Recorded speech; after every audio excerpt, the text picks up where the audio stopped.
Ah, il y en a un qui est parti. Tiens.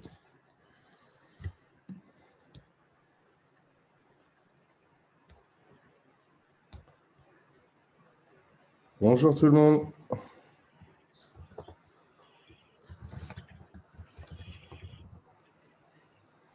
Est-ce que vous m'entendez bien normalement? Tout le monde doit m'entendre. Moi, je t'entends bien.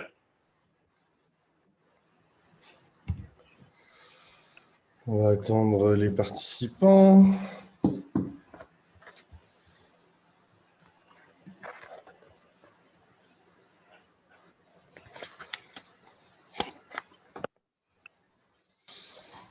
Il y a Arnaud déjà qui nous a rejoint.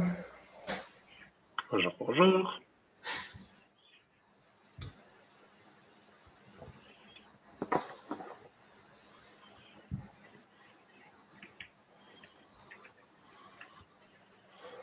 On va se garder encore 5 bonnes minutes en attendant les différents participants. On a eu une dizaine d'inscrits, donc bon, ça devrait arriver à un moment donné.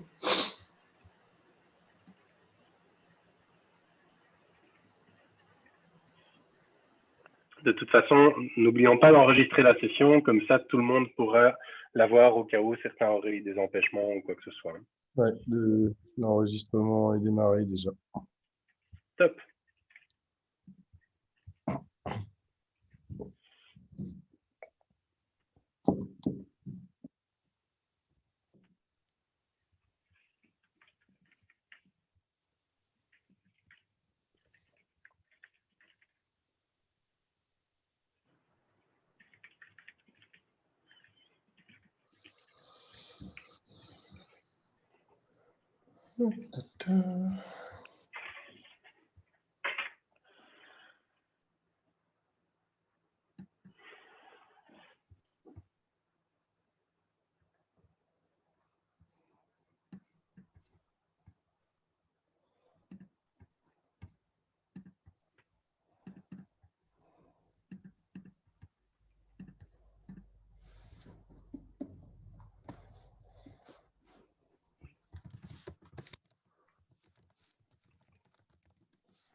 Ok, il n'y a pas de nouveaux participants pour le moment.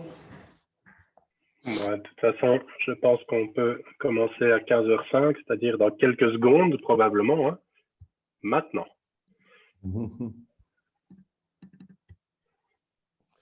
Je pense, ouais, on va y aller. Hein. Oui.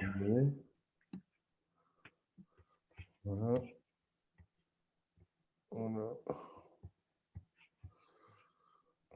Donc, bonjour Arnaud, ça va être une séance privée pour Arnaud. L'objectif de cet atelier aujourd'hui, on va parler, alors on va pas faire une démo, on va pas faire une migration serveur vers le cloud aujourd'hui, mais c'est quand même le sujet qu'on va aborder aujourd'hui. L'idée, c'est de voir un peu les différentes étapes ou les grands principes de migration d'une instance serveur vers le cloud, les choix aussi. Il y a une petite session à un moment donné, questions-réponses, où j'ai identifié pas mal de questions qui m'ont été posées assez régulièrement sur ce genre de sujet-là. Déjà, on va commencer par une petite présentation. Donc, moi, je m'appelle Damien. Je suis le responsable des ventes France pour Hidalgo. Ça fait environ 12 ans que je travaille dans l'informatique, dont au moins 10 sur la stack Atlassian en général. J'ai commencé en tant que développeur d'applications, Scrum Master, Product Owner, chef de projet. Et puis aujourd'hui, depuis quelques années déjà, consultant certifié Atlassian, sur Jira en particulier. Et mon assistant du jour, c'est mon collègue Guillaume, qui est lui Bonjour, aussi bonjour. consultant Atlassian certifié et qui travaille en particulier pour Hidalgo Belgique. Qu'est-ce que c'est Hidalgo? Qu'est-ce qu'on fait Hidalgo? Hidalgo, on est partenaire Platinum Atlassian depuis une bonne dizaine d'années également en Belgique. C'est une société belge à la base. On a bien sûr aujourd'hui une filiale en France et on fait 4 grands domaines d'activité, de la consultance, prestation de services autour des produits Atlassian, de l'infogérance et de l'hébergement des produits Atlassian pour nos clients existants et nouveaux clients, ce qu'on appelle en fait du cloud privé.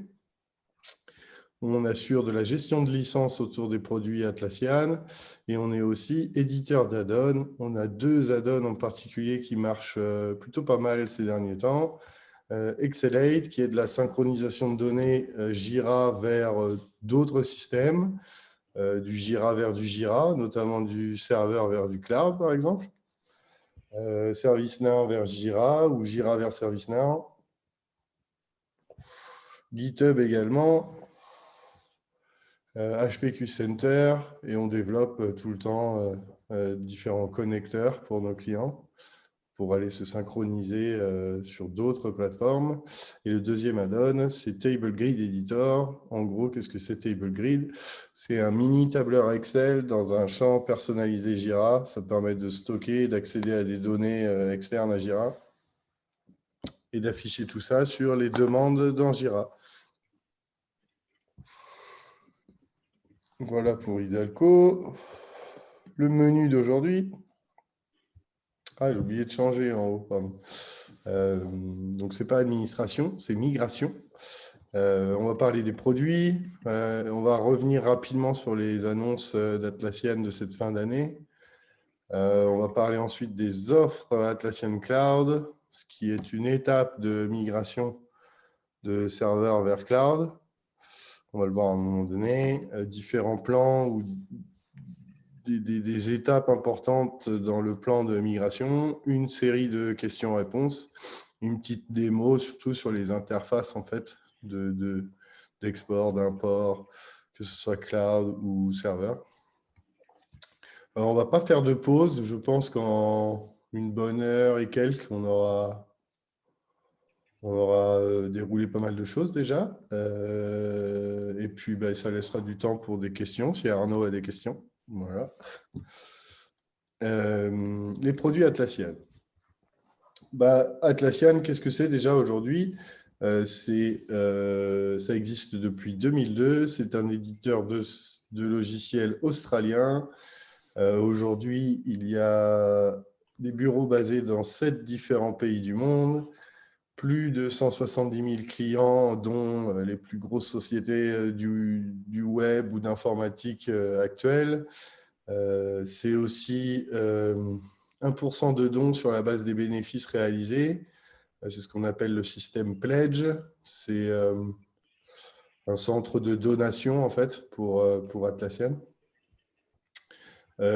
C'est effectivement 132 millions de dollars de dons de licence pour tout ce qui est version community.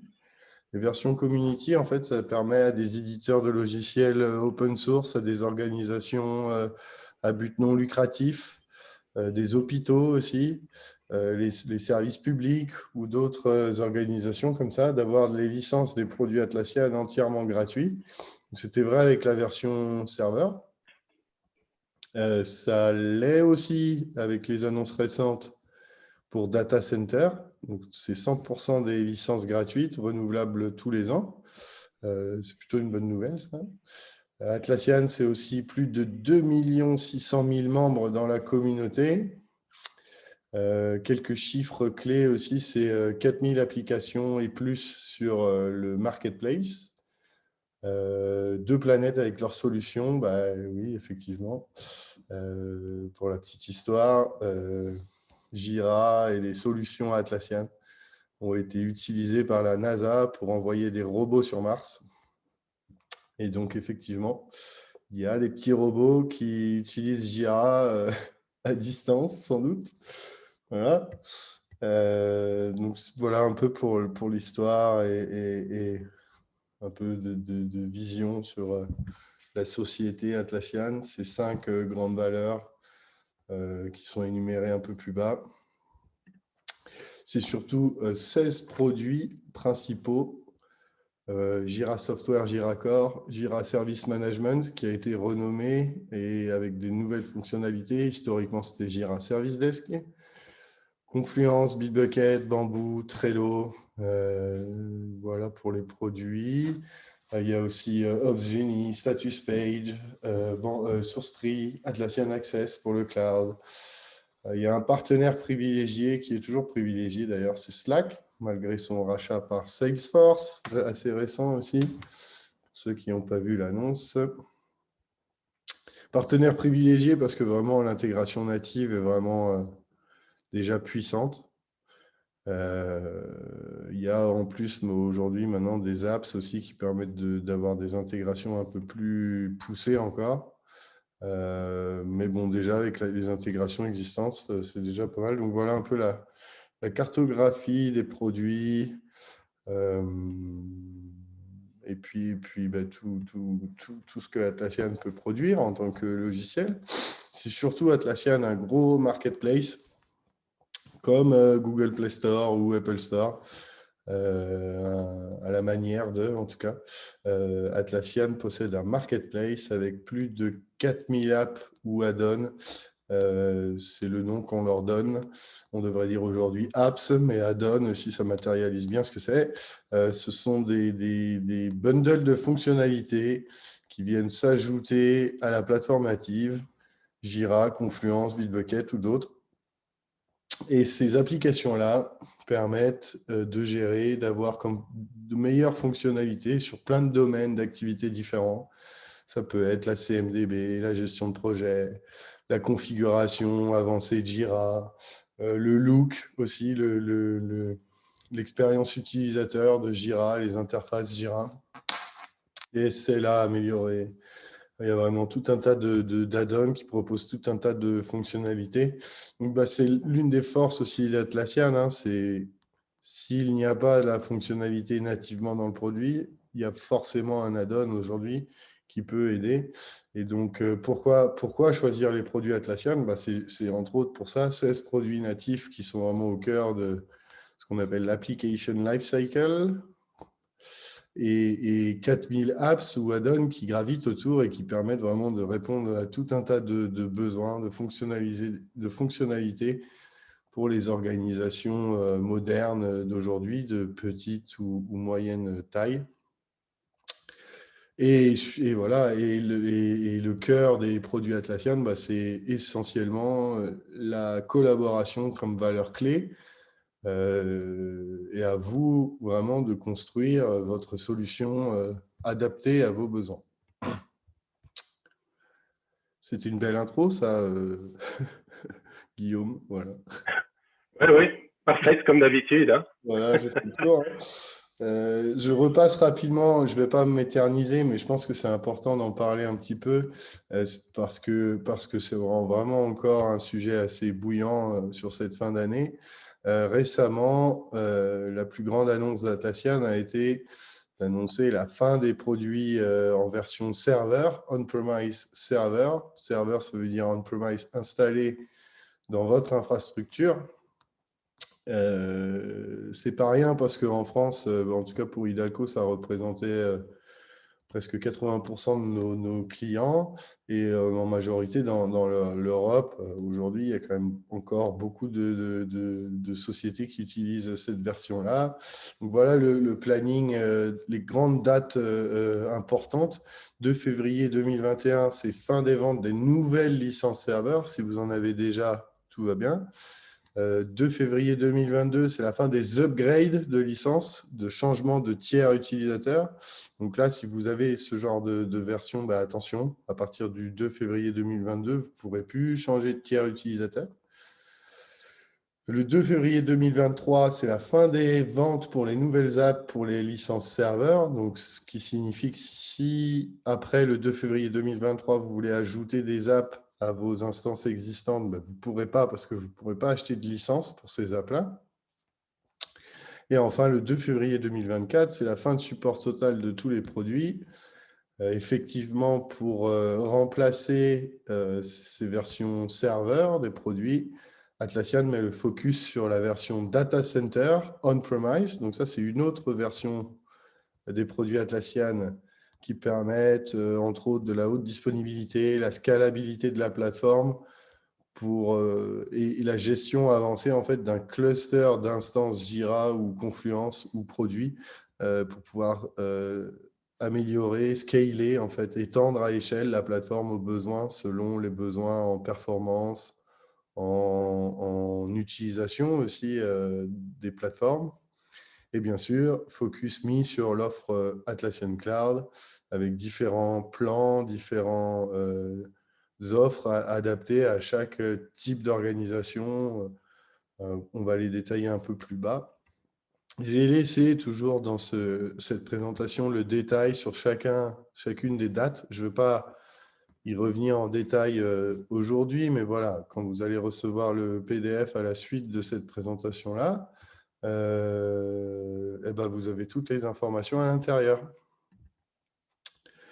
Ce qui est important, vu qu'on parle de migration serveur vers du cloud, bah, c'est d'identifier et de connaître déjà les offres Atlassian Cloud. Donc ça, c'est important. Il y en a, donc je vais maintenant les détailler. Il y en a 4 offres possibles et principales. Il y a l'offre gratuite qui permet d'aller jusqu'à 10 utilisateurs maximum. Sauf pour Jira Service Management, qui c'est que 3 agents, on le verra un peu plus tard. Il y a l'offre standard, l'offre premium et l'offre entreprise. Standard et premium, on monte jusqu'à 10 000 utilisateurs maximum. Et l'offre entreprise, c'est un nombre illimité d'utilisateurs.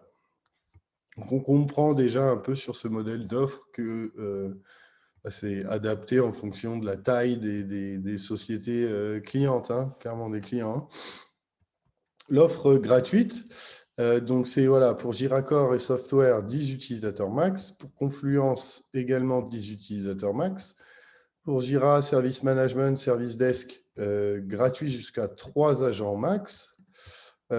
Cette offre est faite pour les petites entreprises, associations, étudiants, offre aussi de démos, découvertes. Parfois, ce sont même des instances de test. Ça permet de tester des add-ons, d'essayer des choses avant d'installer ça éventuellement sur une instance de production cloud, mais plus complète, avec plus d'utilisateurs. Clairement, c'est du support Atlassian. Il y en a sur cette offre gratuite, mais bon, vous avez bien conscience que c'est non prioritaire. Pas de SLA de temps de réponse, pas de choix de résidence des données cloud sur cette offre gratuite. Sur l'offre standard, donc pour Jira Core Software, on monte jusqu'à 10 000 utilisateurs. Pareil pour Confluence, jusqu'à 5 000 agents pour Jira Service Management, Jira Service Desk. C'est fait pour les petites, moyennes ou grosses entreprises. Il y a du support Atlassian avec des SLA inclus. Alors des SLA pas très performants, mais il y a quand même des SLA. Pas de choix de résidence des données. Effectivement, on n'est pas capable de choisir l'exclusivité, par exemple, des données en Europe. L'offre premium, Core Software, 10 000 utilisateurs, Confluence, 10 000 utilisateurs, Service Management, 5 000 agents, petite, moyenne et grosse société. Ici, on a vraiment de bons SLA avec du 24, du 7 jours sur 7 de prévu, des temps de réponse rapides. Par contre, il n'y a toujours pas de choix de résidence des données. La différence ensuite principale entre standard et premium, on va le voir un peu plus loin, c'est la capacité de stockage qui est différente. On va le voir juste après. L'offre entreprise, qui elle est vraiment faite pour essentiellement les grosses sociétés ou très grosses sociétés. Nombre illimité pour Jira Core, Jira Software. Nombre illimité d'utilisateurs également pour Confluence. Nombre illimité d'utilisateurs agents pour Jira Service Management. Atlassian Access inclus, c'est pas rien parce qu'on va le voir, Atlassian Access, ça permet notamment le SAML SSO et l'approvisionnement des utilisateurs dans les instances Atlassian Cloud. Voilà, c'est fait pour les grosses ou très grosses entreprises. Il y a du support Atlassian inclus avec SLA 24, 7 jours sur 7. Par téléphone également, c'est possible. Équipe dédiée de support sur cette offre, senior avec de l'expérience, des temps de réponse ultra rapides. Ici, on est capable d'avoir un choix de résidence des données. Alors, ce n'est pas un choix exclusif, mais en tout cas, l'essentiel des données seront stockées dans 2 centres européens ou un centre européen selon votre choix. Donc, il y a 2 centres possibles en Europe. Pour le moment, c'est Dublin en Irlande et Francfort en Allemagne. Par contre, sur cette offre, il y a aussi un minimum requis, c'est-à-dire un minimum d'utilisateurs. 801 utilisateurs minimum, jusqu'à 1000 et plus. Jira Service Management, on monte à 201 agents minimum, jusqu'à 300 et plus. Enfin, après, c'est illimité. C'est du paiement annuel uniquement. Et c'est un nombre réduit d'applications, idéalement. Plus il y a d'applications, plus l'instance devient aussi difficile à gérer, hein, c'est normal. Donc, un nombre inférieur à 15 applications paraît raisonnable. L'offre Access, voilà, c'est la gestion unifiée des utilisateurs et des règles pour les offres Atlassian Cloud. C'est de l'authentification unique SSO SAML, c'est de la synchronisation avec des Active Directory, journal d'audit d'organisation, contrôle des jetons d'API, intégration de sécurité. C'est obligatoire pour relier votre instance cloud à un annuaire LDAP ou Active Directory, sauf si vous utilisez les services Google. Si vous utilisez les services Google, vous pouvez configurer vos instances cloud pour utiliser ce provider-là. Et là, il n'y a pas besoin d'Access. C'est l'exception. Un petit topo sur les différents SLA associés aux différentes offres. Donc, il y a Standard, Premium, Enterprise. Il n'y en a pas du tout pour les gratuites, les instances gratuites. J'ai envie de dire normal. Voilà un peu les différents SLA. Donc, ça se joue en fait sur les temps de réponse et le support 24/24. Et l'offre entreprise qui propose aussi une équipe dédiée en fait. Et ça, c'est le comparatif sur le stockage. C'est pas rien parce que voilà, en free, on peut monter jusqu'à 2 gigas de données pour Jira et 2 gigas pour Confluence. C'est ce qui va être très très vite atteint. Pour les offres standards, on est à 250 gigas pour Jira et pareil pour Confluence. Donc ça correspond à une instance déjà à 100, 150 utilisateurs sur l'année. Les 250 gigas, ils risquent d'être assez vite atteints. Mais ça permet quand même de se lancer sur une offre standard, justement, et de commencer à utiliser les produits en mode vraiment entreprise. Mais rapidement, c'est une des difficultés à rencontrer, c'est le volume de stockage sur cette offre standard qui est assez faible. Et donc, pas mal de nos clients passent assez rapidement à l'offre premium. Pourquoi premium? Parce que là, ici, le stockage, c'est illimité. Pareil pour Enterprise, c'est illimité. Voilà les principales caractéristiques des offres cloud. Et on va voir tout de suite pourquoi il était important de parler de ces offres-là. Et d'avoir ça ici aussi, c'est que, on va le voir tout de suite en parlant de la migration d'une instance serveur vers le cloud, en fait. Il faut à un moment donné choisir son offre cloud vers laquelle on va migrer, tout simplement. Est-ce qu'il y a des questions jusqu'à maintenant? Pas de questions dans le chat. Tout va bien. De mon côté, c'est bon aussi. Je continue alors. Pourquoi migrer déjà? Quelles sont les principales raisons de migration de nos clients ou globalement même du marché en fait? Les principales raisons, excusez-moi, c'est une mouvance un peu mondiale ou internationale. C'est ce que je mets à un moment donné, mouvance générale des outils d'organisation vers le cloud. Et pourquoi ça? Ça permet de ne plus avoir à gérer une infrastructure associée à ces plateformes.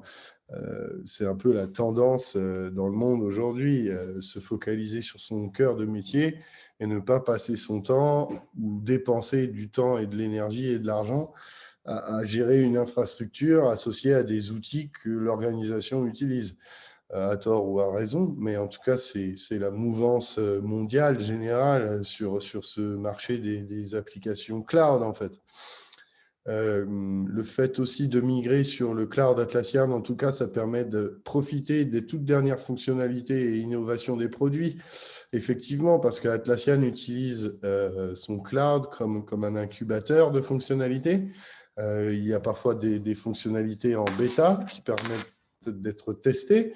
Et puis, selon les retours ou selon l'intérêt porté à la fonctionnalité, elle va être ou pas intégrée nativement au produit cloud. Il faut savoir qu'en fait, historiquement, Atlassian, pour construire son offre cloud, elle a forqué les produits.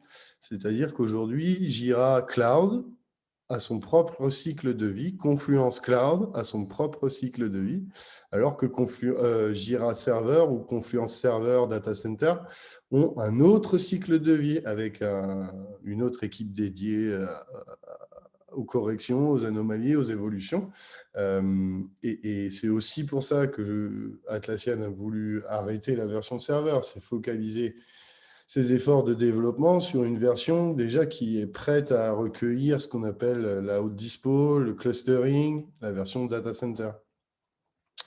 Voilà, donc les toutes dernières fonctionnalités des produits, elles sont souvent déployées dans le cloud Atlassian, par Atlassian, sur un nombre restreint d'instances. Hein. Mais voilà, ça arrive quand même assez régulièrement qu'il y ait des bêtas en ligne qui permettent de tester des choses, des nouvelles fonctionnalités directement dans le cloud. Au passage, pourquoi migrer du serveur vers du cloud? Ça permet aussi de revoir les usages des produits et des apps utilisés pour rationaliser un peu les configurations, les usages en général et optimiser aussi du coup un peu le coût des plateformes, de vos plateformes Atlassian. Alors, c'est une conséquence de la migration serveur cloud parce que techniquement, il faut revoir un peu les usages et les apps utilisées, mais c'est aussi un bon moyen de faire un peu de ménage en fait.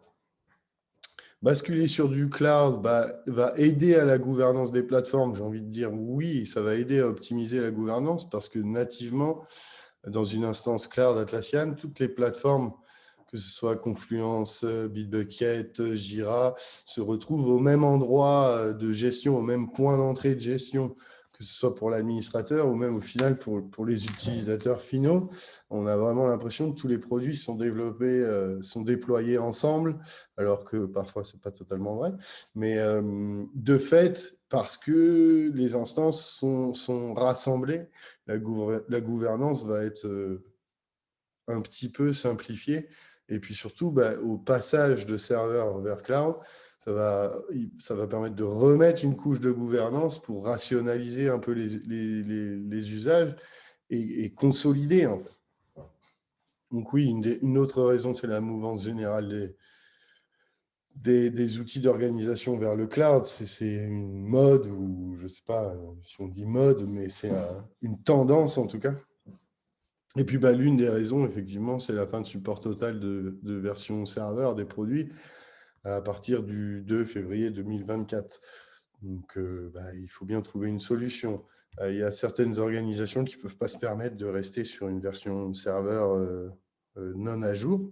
Donc, il faut envisager soit le cloud, soit le data center. Voilà. Comment procéder maintenant sur une migration serveur cloud? Il y a quelques conseils de base pour réussir votre migration. Déjà, le plus important, c'est faites un état des lieux de vos plateformes actuelles. Énumérez vos usages, énumérez les add-ons utilisés, énumérez les configurations de vos plateformes actuelles. Ça va permettre de faire un état des lieux déjà et de se rendre compte de ce qu'on en fait aujourd'hui. Au passage, profitez-en pour alléger, nettoyer, optimiser votre plateforme actuelle ça va faciliter la migration.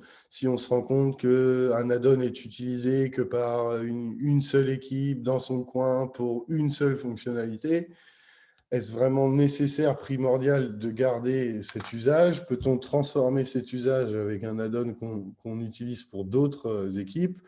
Voilà, ça va permettre vraiment un nettoyage déjà avant même de commencer la migration. Bien sûr, préparer, communiquer à vos équipes avant et après changement, ça va être important parce que le point d'entrée, l'URL, bêtement, les URL d'accès aux plateformes vont changer. Donc, il est important de préparer tout le monde à ça et d'expliquer aussi ce changement, pourquoi on évolue vers du cloud. Utiliser les outils et le processus de base fournis par Atlassian et les éditeurs d'apps, oui, ça paraît évident, mais Atlassian fournit des processus de base pour transférer une instance serveur vers du cloud. Pareil pour les éditeurs d'apps, on va le voir un peu plus loin. Il faut au moins lire ces différents processus.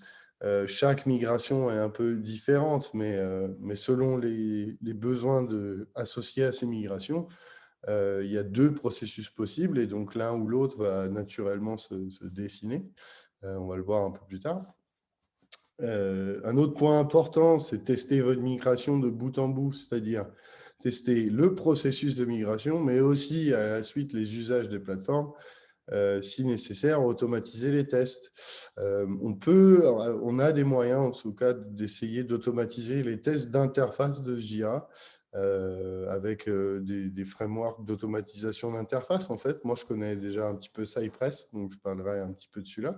Mais ça permet, par exemple, si on a des workflows compliqués, d'écrire un petit script qui va aller tester dans l'interface tel ou tel comportement sur les tickets Jira et du coup de valider si le processus est toujours bien le bon, valide, etc.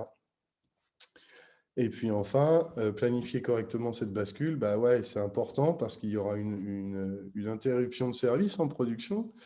Et donc, il va falloir trouver le bon moment pour le faire selon les différentes étapes de migration et le temps aussi à réaliser pour cette migration. Voilà, quelques conseils. Les outils et processus, comme je le mentionnais, il y a 2 processus, on va dire, global rédigé par Atlassian. Il y a le premier, c'est avec l'assistance de migration. Donc ça, c'est un add-on qui est installé côté serveur et qui aide au transfert des projets serveurs vers cloud. Donc on va aller le voir un peu plus tard dans la présentation. Mais sinon, ça peut être par... il y a une faute là, pardon. Par import de backup produit, on peut faire une backup de Jira, serveur, et importer directement toute la backup dans le cloud. Donc, il y a 2 manières de procéder selon les données qu'on veut migrer, en fait. Chaque manière de procéder a un process à suivre. Donc, on va commencer déjà juste pour aller voir la documentation officielle. Donc, la doc officielle, l'index en tout cas, c'est voilà les 6 grandes étapes de migration préconisées par Atlassian. Et puis ensuite, chaque produit a aussi un peu son processus de migration. Donc, si je prends par exemple Jira Server vers Cloud et que je clique ici, j'ai vraiment un process détaillé pour Jira. Commencer par suivre cette doc, explorer le cloud, trouver votre offre cloud adaptée et comment migrer, comparer les offres, que ce soit le cloud ou le serveur, trouver l'offre et les apps les plus adaptées à vos besoins. Ensuite, ça va être d'auditer vos applications parce que chaque application peut nécessiter un processus de migration indépendant pour migrer les données de serveur vers cloud. Et il va falloir suivre toutes ces étapes pour chaque application. Voilà, et puis ensuite migrer. Donc voilà, ici on a vraiment tout le détail des grandes étapes de migration par produit en fait. Donc ça c'est vraiment pas mal. Il y a aussi cette page-là qui est intéressante. C'est pareil, une autre façon avec les différentes étapes, les 6 étapes. C'est une autre présentation en fait. Et elle est assez complète aussi, j'aime bien. Donc c'est assez simple, il suffit de suivre les différentes phases, de rédiger un peu tous ces éléments, et à la suite de ce process global, bah, vous aurez déjà une idée plus claire de ce que ça va représenter comme travail, votre migration serveur vers cloud. Avec l'assistant, on va aller le voir tout de suite. Et effectivement, il y a un assistant dans Jira, en tout cas, qui permet de transférer des données de projet serveur vers un Jira Cloud. Donc, ça peut être super pratique. Il y a le même aussi pour Confluence. Super pratique parce que il automatise tout un tas de choses en fait pour nous. Hein. Et puis après, le process par rapport de backup complète. Donc là, pareil, étape par étape. Voilà comment se forme une backup, comment réaliser la backup, comment l'importer dans le cloud, etc. etc. Et donc, voilà, avec ces 4 liens-là, déjà, en suivant les outils et les processus fournis par Atlassian, vous allez pouvoir dessiner une spécification. Vous allez pouvoir écrire une spécification associée à votre migration. Et ça, c'est déjà pas mal. Ça va vous permettre d'estimer le temps de cette migration, le coût aussi de cette migration. On continue sur les outils et processus fournis par les éditeurs d'app. En tout cas, pour celles que vous utilisez déjà, chaque app peut avoir des actions à gérer pour migrer un historique de données serveur vers cloud. Donc, il va falloir bien identifier vos applications et puis aller voir ensuite pour chaque application que vous utilisez si oui ou non ils permettent d'exécuter cette migration. Et si oui, il y aura sans doute un petit process associé, quoi. Donc, c'est vraiment important de vérifier la documentation fournie par chaque éditeur parce que si vous voulez récupérer vos données dans le cloud, il va forcément falloir suivre toutes ces petites étapes de migration. Donc, ici, j'ai mis quelques exemples. Des add-ons, ça, c'est 3 add-ons assez connus, assez utilisés dans Jira Server. Pardon. Donc, il y a d'abord Tempo.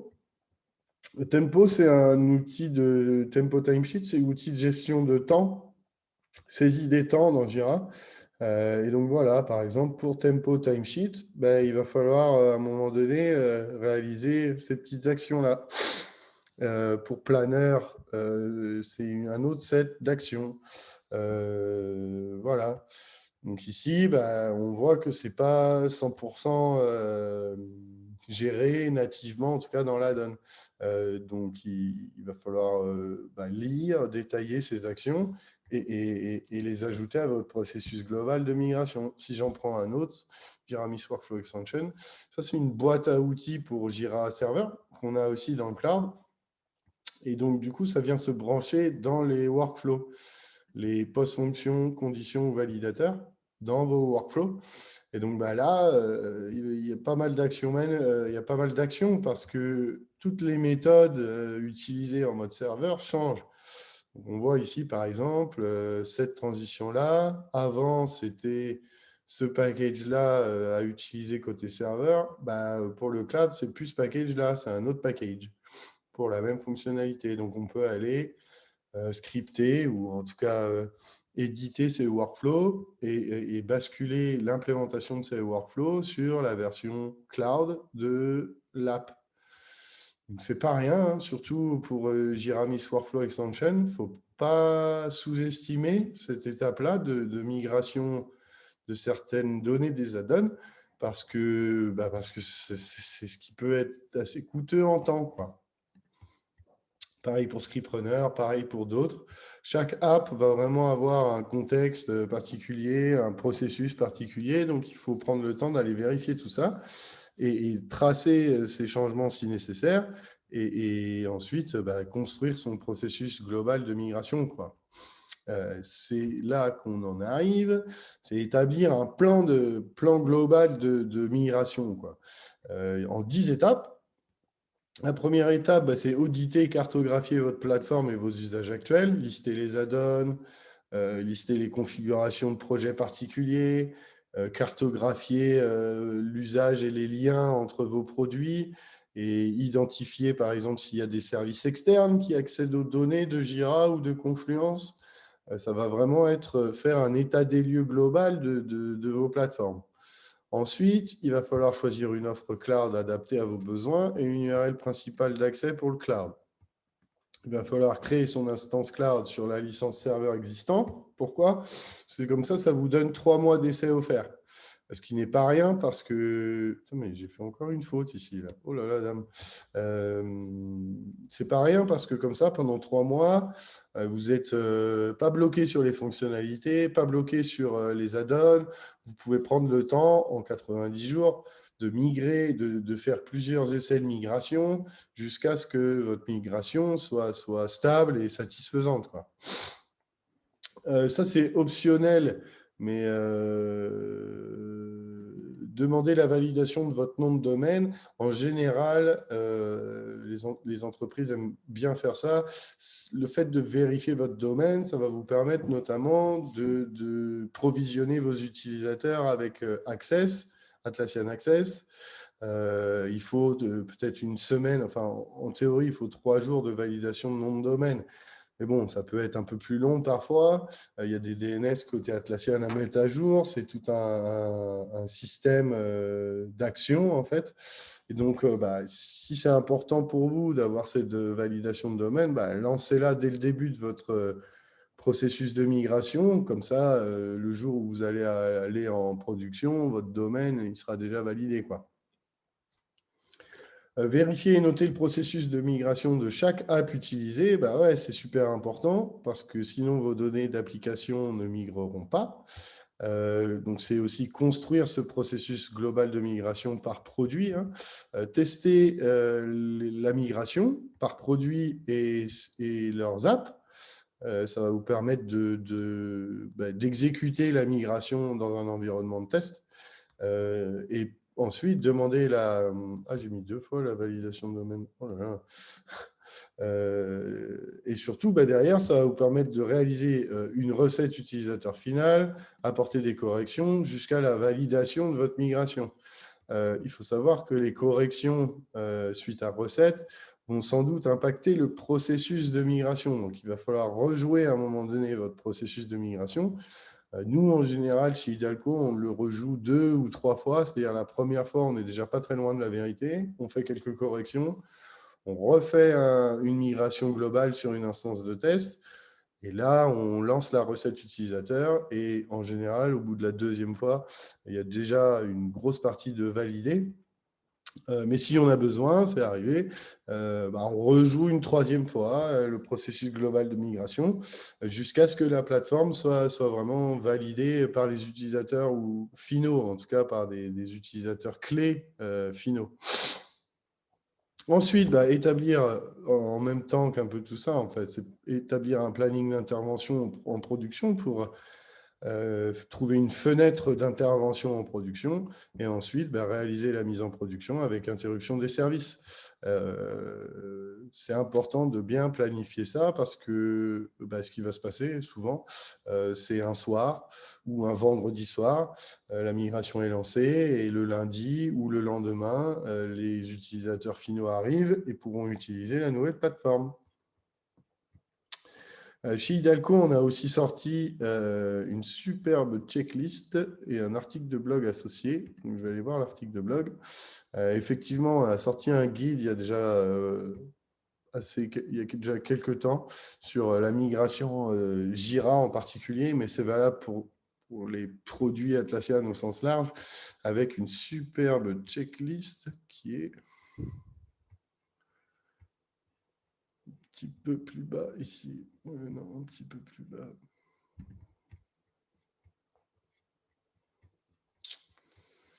Elle est où? Elle est…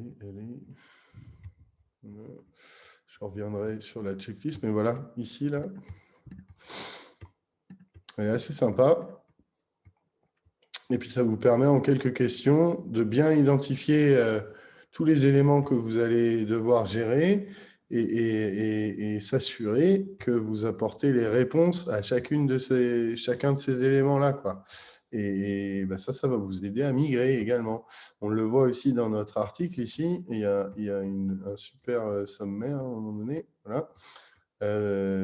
Avant migration, préparer la migration, choisir le bon endroit pour migrer et comment procéder à la migration. Beaucoup de nos clients ou même prospects se font accompagner par des partenaires officiels Atlassian parce que c'est vrai que construire tout ça sans rien oublier, bien prévoir sa migration, c'est pas toujours facile. Et donc, on a pas mal de projets en ce moment pour migrer soit du serveur vers data center, soit du serveur vers cloud. Et on aide pas mal de nos clients à réaliser ces migrations-là.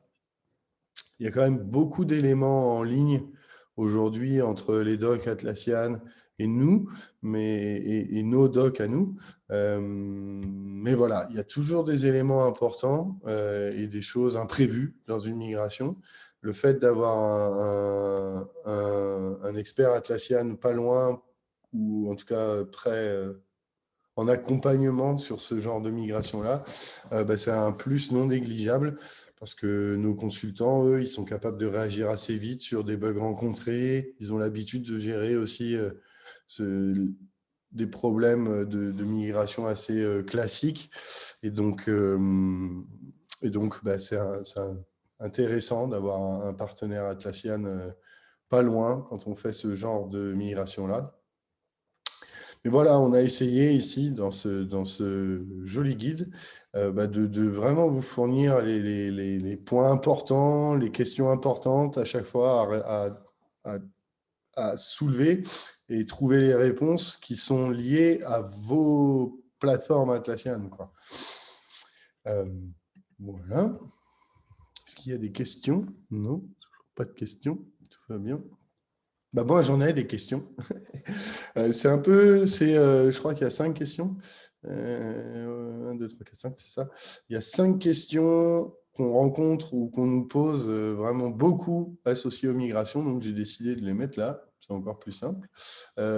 Toutes les apps ou add-ons sont-ils compatibles avec la plateforme Cloud Atlassian? Comme je l'ai déjà dit, non. Toutes les apps ne sont pas compatibles Atlassian Cloud. Certaines sont que serveurs, certaines sont que data center, certaines font serveur data center, certaines font que cloud, certaines font les trois, serveur, data center et cloud. Donc, ça va dépendre vraiment de chaque éditeur d'app. C'est pour ça que c'est important de vérifier quelles apps vous utilisez et si elles sont compatibles. Et si oui, est-ce que je dois migrer les données? Et si oui, quel est le processus de migration? Une autre question qu'on nous pose souvent, certaines apps que j'utilise ne sont pas compatibles cloud, comment faire? Déjà, la première chose, c'est d'essayer de trouver une app cloud qui remplit les mêmes fonctionnalités. S'il y a, tant mieux. S'il n'y a pas, il va falloir revoir vos implémentations. Peut-être qu'il y a une autre app dans le cloud qui va vous permettre de réaliser quasiment la même chose, mais d'une manière un peu différente. Donc ça, c'est aussi pour chaque app en question, faire un état des lieux, comprendre et revoir les usages actuels des apps. Et ensuite, s'il n'y a pas de compatibilité avec une ou plusieurs apps en question, il va falloir établir un plan pour chacune de ces apps. Comment on va réutiliser ou trouver ces fonctionnalités? Où est-ce qu'on peut abandonner ces fonctionnalités? Ou est-ce qu'il y a une autre app qui va me permettre de faire la même chose, mais différemment? Voilà. Troisième question. Quel sera le coût de ma plateforme sur le cloud Atlassian? Ça va dépendre des produits et des apps utilisés. Il y a une calculette en ligne, elle est vraiment pas mal, qui permet de calculer ses coûts cloud. Oui. Alors, il ne veut pas.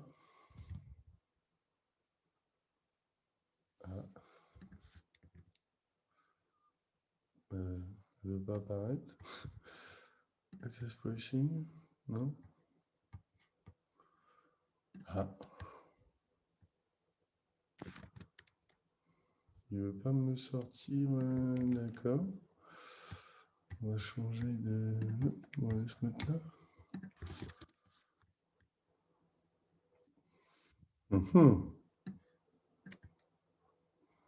Il veut pas, il veut pas. Ça marche plus. Ah. C'est un bug.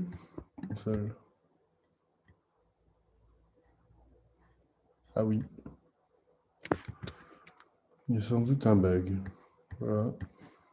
Ah voilà, effet démo. Peut-être en français, je ne sais pas. Speech. Non. Tarif Atlassian. Ouais, il y a un problème là. T'as vu, Guillaume? Je suis en train de tester de mon côté aussi. Ouais, marche pas, hein, marche plus les calculettes. Je crois que c'est un bug d'interface. Hein. C'est pas très grave, mais voilà, ça arrive. Ok. Mais en Oui, fait, effectivement, il n'y a plus. ouais, elle va revenir, je pense. C'est une petite calculette en fait qui sert. C'est vraiment pas mal fait. On choisit les produits qu'on veut utiliser, par exemple Jira et Confluence.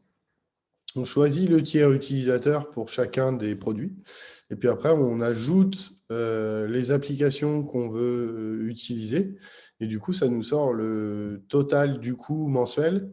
Et donc, forcément, à un moment donné aussi, le total du coût annuel. Et ça vous permet de savoir si telle ou telle app est vraiment nécessaire en fonction du coût aussi, en fait. Et puis surtout, n'oubliez pas qu'avec un partenaire Atlassian, des réductions sont possibles. Si vous utilisez un partenaire comme Hidalgo pour gérer vos licences, vous pouvez avoir des réductions de prix sur les licences, ce qui ne sera jamais le cas avec Atlassian en direct. La politique d'Atlassian est assez claire. En direct, tout le monde paye le même prix. Il n'y a qu'avec des partenaires que vous pouvez négocier un petit peu et obtenir des réductions. Dommage. Ben voilà, la calculette, elle est là. Comment automatiser des tests de migration pour Jira Software? Ah oui, ça c'est un projet que j'avais fait en fait il y a quelques temps pour un de mes clients. Côté Jira, ils ont eu un upgrade Jira assez difficile. Là, c'était même pas une migration de serveur vers cloud, c'était pour mettre à jour un Jira serveur en fait. Seulement, c'était une vieille version de Jira et là, il y avait un gros gap de version entre la version d'origine et puis la version cible, quoi. Et donc, ce qu'on a fait là, vu qu'ils ont en plus des processus... Ah ok, ça fonctionne chez Arnaud. Ok. Bah, tant mieux. Bah, c'est peut-être parce qu'on est lié... Ouais, je sais pas. Peut-être parce qu'on est...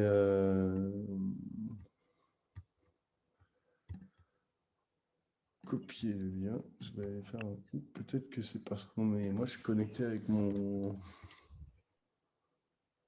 Ah oui, voilà. Là, ça marche. Ok. Bon, ben voilà. La calculette, je vais la montrer quand même. C'est pas mal. On choisit ces deux produits. On choisit des tiers utilisateurs, par exemple. Voilà. Donc là, on arrive. Je peux choisir annuel ou mensuel. Voilà. Et puis, je peux ajouter...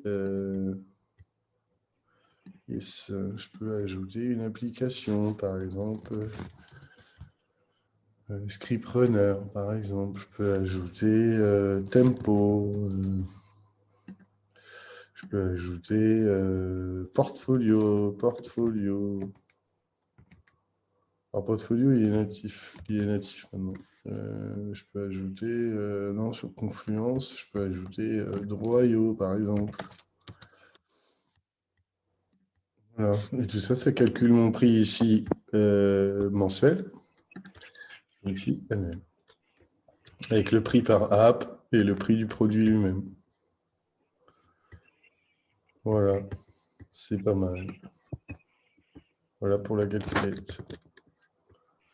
Oui, ça doit être parce que moi, je suis branché avec mon compte MyAtlassian. C'est pas très grave. Okay.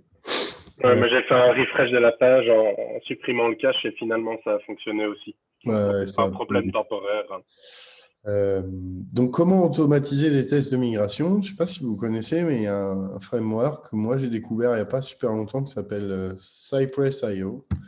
Cypress.io, c'est des tests d'interface en JavaScript, en fait. Et surtout, on est capable ici d'automatiser les tests, quoi. Et donc, ce que ça fait, c'est assez simple, hein, mais en gros, c'est voilà, on a une interface. Cypress is an open source test run. Voilà. Alors, attends, je vais couper le son. Voilà. Donc, c'est voilà, on configure, on écrit, on exécute et on enregistre les tests. Et donc là, on peut voilà, automatiser le login, automatiser voilà, ici la création d'un board. Ça, c'est marrant. Ils ont fait ça avec un board agile. On peut voilà, coder, améliorer son code, enregistrer un script aussi de code. Et puis surtout, derrière, le rejouer en fait à volonté. Et à un moment donné, avoir des rapports d'exécution en fait. Et c'est ça qui est vraiment puissant. Ça permet de bien ficeler un test d'interface, d'automatiser, dérouler en automatique les tests d'interface et derrière d'avoir des rapports associés avec, avec un dashboard en fait, où voilà, on voit ici le résultat du test, les tests en erreur, on a un rapport pour chaque erreur, qu'est-ce qui a posé problème, et puis on a un rendu graphique en fait de l'exécution des tests et du déroulement des tests. Donc c'est vraiment assez intéressant. Et moi, j'ai écrit aussi un article là-dessus. Je vais bouger ça. Voilà. J'ai écrit aussi un article là-dessus. C'est voilà, comment automatiser des tests d'interface avec Cypress, Bitbucket Pipeline et des tests pour Jira Software. Ah. Vous m'entendez toujours? Oui, oui, oui.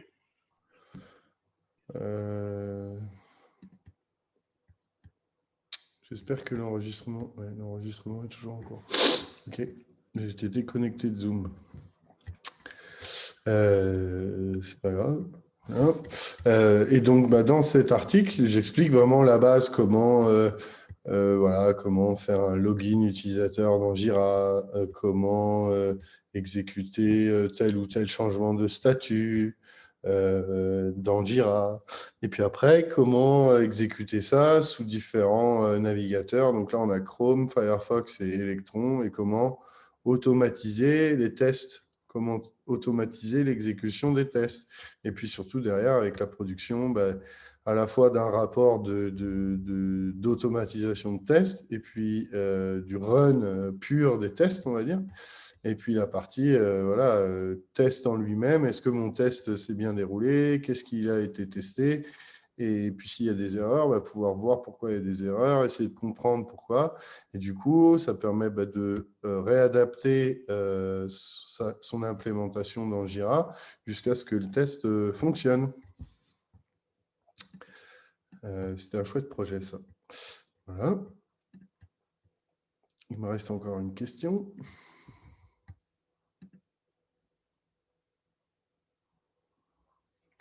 Combien de temps va durer mon interruption de service lors d'une migration? Ça, c'est vraiment en fonction de la taille de vos instances, du nombre de produits que vous allez migrer. Cela peut prendre de quelques heures, en fait, par produit, à quelques jours pour migrer une plateforme dans sa globalité, quoi. Imaginez que vous utilisez Jira, Confluence pour 1000 utilisateurs avec Bitbucket et Bamboo et aussi tel ou tel autre produit. Il va falloir migrer un à un chaque produit, chaque donnée associée au produit, chaque application utilisée pour chaque produit. Donc, ça nous est déjà arrivé d'interrompre une instance serveur pour plusieurs produits un vendredi soir, de migrer un samedi toute la journée, dimanche d'avoir quelques tests utilisateurs de vérification et le lundi d'ouvrir la nouvelle plateforme cloud. Voilà. Je vais faire une petite démo rapide, mais est-ce que Arnaud a des questions? Non, pas de questions. Je suis en avance, mais ce n'est pas très grave. Ici, je suis sur un environnement serveur. Et donc, j'ai installé ici le Jira Cloud Migration Assistant. Ça va permettre en fait d'ajouter une option dans les exports de données. Donc ici, j'ai installé la donne. Voilà, ça c'est la donne prise en charge par Atlassian. Et ensuite, si je vais dans la partie système, j'ai une nouvelle entrée ici qui est Migrate to Cloud. Donc ici, je peux gérer dans système de sauvegarde, je peux aller faire une sauvegarde complète de mon instance qui va être stockée sur le serveur en question dans ce dossier-là, qui est le dossier des données Jira. Je peux lui donner un nom à mon export, ça va former un gros zip, ça va générer en XML toutes les données associées, sauf les pièces jointes qui, elles, vont rester en physique sur le disque. Et ça permet de faire un export complet de vos données dans Jira, et on peut réutiliser cet export-là dans un import complet cloud. Mais ensuite, si vous voulez migrer avec l'assistant, lui, en fait, il fournit différents assistants de migration. On voit ici le nombre de groupes, les utilisateurs, le nombre de projets, le volume de données associés au projet. Il y a 5 applications. Voilà. Et si je clique ici, je peux créer une nouvelle migration. Voilà. Alors, oui, Access App, je ne sais plus ce que ça fait. Oui, voilà, on peut choisir. Needed, not needed, not needed, not needed. Et voilà, on voit par exemple que là, pour Automation, il va y avoir des différences. Donc, il va falloir voir comment on va gérer ça. Voilà, par exemple, continue. Donc ensuite, il faut choisir une instance cloud. Enfin bon, on a tout un process pour faciliter la migration, en fait. Donc, c'est des process à jouer et à rejouer sur l'instance de test cloud jusqu'à ce que vous soyez satisfait, en fait, de la migration. Donc ça, c'est pour la partie serveur. Si je retourne sur la partie serveur, voilà.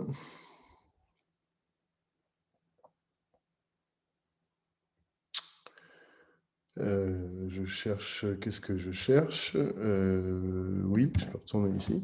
On peut aussi restaurer une backup serveur sur un autre serveur. Donc ici, on peut restaurer les données à partir d'une sauvegarde Jira.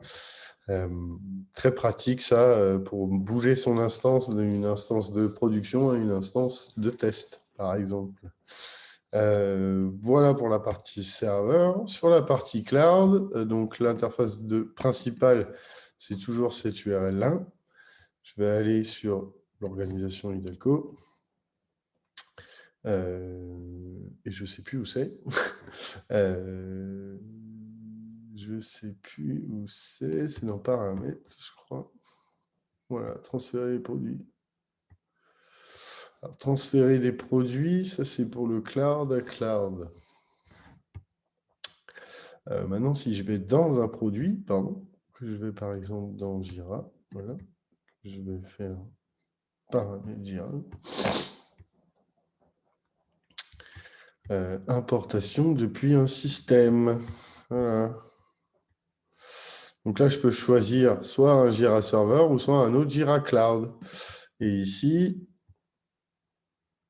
je peux choisir différents formats d'importation des données utilisateurs, soit merger, soit écrire par-dessus, soit j'ai migré les données utilisateurs par le biais de l'assistant. Voilà. Pareil, suivre bien le process d'import et pour tout ce qui est après données et pièces jointes notamment, il va falloir contacter le support, leur mettre à disposition de fichiers, et c'est eux, côté support Atlassian, qui vont vous faire l'import des pièces jointes. C'est normal parce que dans le cloud Atlassian, vous n'avez pas la maîtrise de l'infrastructure associée. Donc, il va falloir forcément dialoguer avec le support à un moment donné.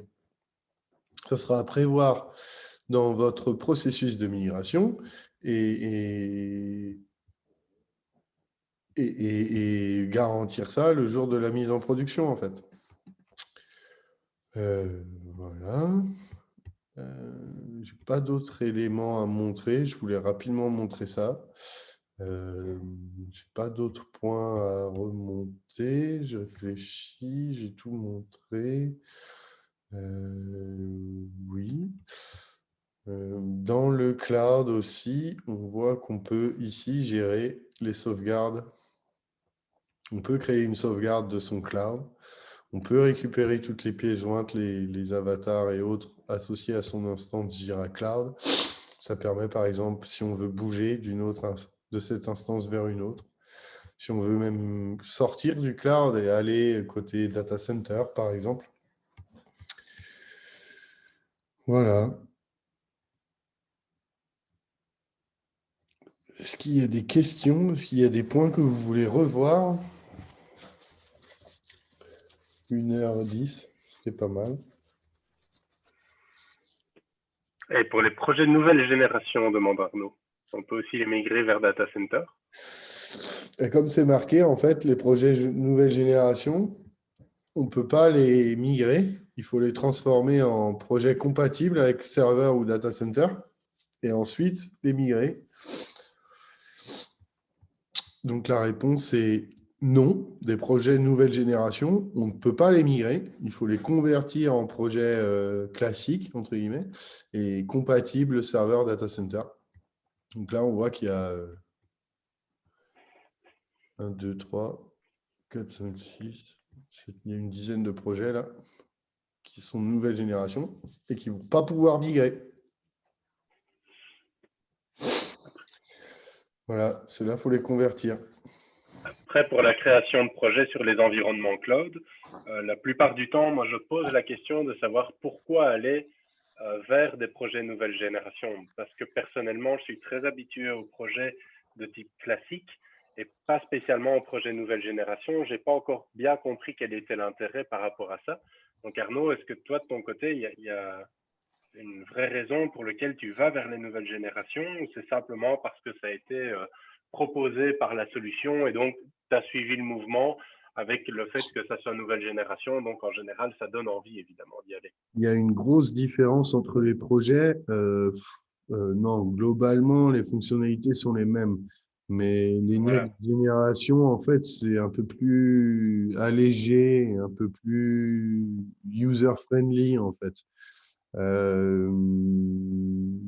C'est beaucoup d'aspects d'apparence sur les tickets, en l'occurrence. Mais ces fonctionnalités-là sont aussi maintenant appliquées sur une bonne partie des projets classiques, on va dire. Donc, bon, aujourd'hui, les projets vraiment next génération à part entière, je vois pas pourquoi ils sont encore utilisés beaucoup. Non, moi j'ai le même questionnement. Généralement, si on me pose la question entre un projet next-gen ou un projet classique, j'invite plutôt à aller vers le système classique car il offre justement moins de tracas, on va dire ça comme ça, par exemple dans le cadre d'une migration ou quoi que ce soit.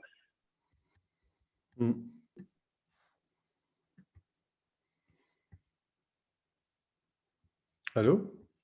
Oui, on est Oui. toujours là, mais c'est vrai que c'est bizarre cette conversion demandée. Convertir quand même. Ouais, je sais pas qu'est-ce qui me fait.